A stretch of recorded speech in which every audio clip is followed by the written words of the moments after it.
دوستو، ہم نے اب تک زبان کے ارتقاء کے بارے میں اور ہند آریائی زبانوں کے ارتقاء کے بارے میں اور پھر مختلف بولیوں کے بارے میں ہم نے تفصیلاً پڑھا ہے، اور آج ہم پڑھیں گے اردو کے ارتقاء کے بارے میں مختلف نظریات۔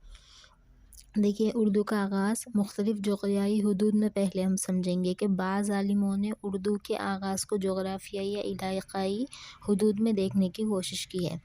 چونکہ ان کے پاس اس نظریے کی کوئی مضبوط بنیادیں نہیں تھیں، اس لیے وہ کسی ایک نتیجے پر نہیں پہنچ سکے، بلکہ اپنی رائے کے خود ہی تردید تنسیخ کرنے لگے یا بغیر مستحکم دلائل کے اپنی بات پر اڑے رہے۔ مولانا سلیمان ندوی 1884 تا 1953 عیسوی کے بڑے عالم تھے۔ نقوش سلیمانی کے ایک مقالے میں انہوں نے اپنا ایک نظریہ پیش کرنا چاہا کہ اردو سندھ میں پیدا ہوئی۔ دوسرے ایک مضمون میں وہ میرا من کے ہمنوا ہو گئے، ان کے بیانات ملاحظہ ہو۔ مندرجہ بالا تینوں بیانات میں مولانا نے مختلف آراء پیش کیے ہیں جو بیک نظر درج ذیل ہیں۔ سب سے پہلا اردو کا حوالہ وادی سندھ میں تیار ہوا۔ دوسرا ہے مختلف زبانوں اور مختلف قوموں کے میل جول سے اردو وجود میں آئی۔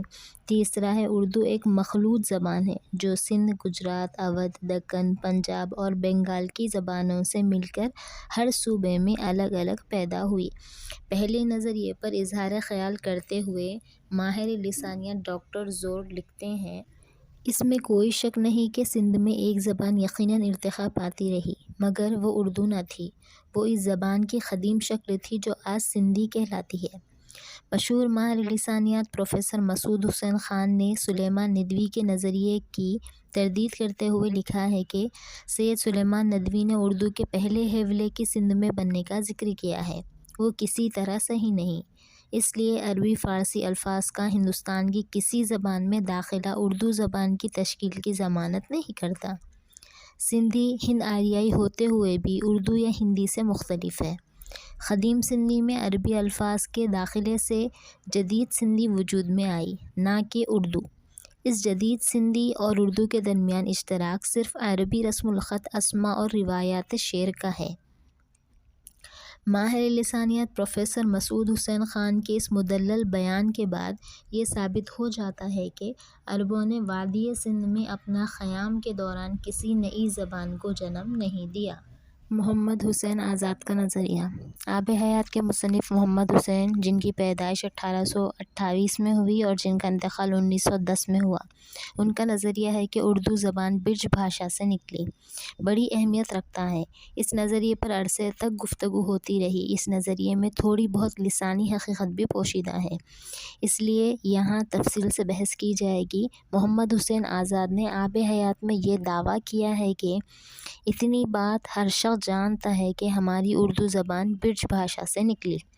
آزاد کو جس چیز نے سوچنے پر مجبور کیا وہ شاید برج کے شہر آگرہ کی تاریخی اہمیت ہے، جسے اکبر اعظم نے 1556 سے 1605 اور جہانگیر، جن کا سن جلوس 1605 اور سن وفات 1627 عیسوی تھا، انہوں نے پائتخت مقرر کیا تھا، اور شاہ جہاں نے، جو کہ 1627 سے 1657 عیسوی کے درمیان اپنے عہد کا ایک بڑا حصہ جو ہے وہاں گزارا تھا، آگرہ کو مرکزیت حاصل ہونے کی وجہ سے یہاں کی زبان برج کو بھی اہمیت حاصل ہو گئی تھی۔ اکبر کے 9 رتن میں سے 8 رتن برج کے علاقے سے تعلق رکھتے تھے۔ تان سین کی وجہ سے سنگیت کا بڑا بول بالا رہا۔ برج تو سنگیت ہی کی زبان تھی۔ علمی حلقوں میں آزاد کے اس نظریے کا بڑا چرچا رہا۔ بعض لوگوں نے تو اردو کو برج کی بیٹی سمجھ لیا۔ ان میں سے ایک شمس اللہ قادری بھی ہیں، جن کی تحریروں میں اس نظریے کی گونج سنائی دیتی ہے۔ اردو کے برج بھاشا سے نکلنے کے اس نظریے کی تنقید اور تردید کئی ماہرین لسانیات نے کی۔ محمود شیرانی نے اپنی کتاب پنجاب میں اردو میں، پروفیسر مسعود حسین خان نے مقدمہ تاریخ زبان اردو میں، اور ڈاکٹر شوکت سبزواری نے داستان زبان اردو میں پرزور مدلل تردید کی ہے۔ تقابلی مطالعے اور لسانیاتی تجزیے سے یہ بات ثابت ہو چکی ہے کہ اردو اور برج کا رشتہ ماں بیٹی کا رشتہ نہیں بلکہ بہنوں کا رشتہ ہے، کیونکہ اردو اور برج بھاشا میں بعض اہم لسانیاتی اختلافات پائے جاتے ہیں جن کی یہاں مختصراً نشاندہی کی جاتی ہے۔ برج بھاشا میں اسماء افعال اور اسمائے صفات کا اختتام عموماً واو پر ہوتا ہے، جیسے اپنو، اپنا، چلیو، چلا، گھوڑو یعنی گھوڑا۔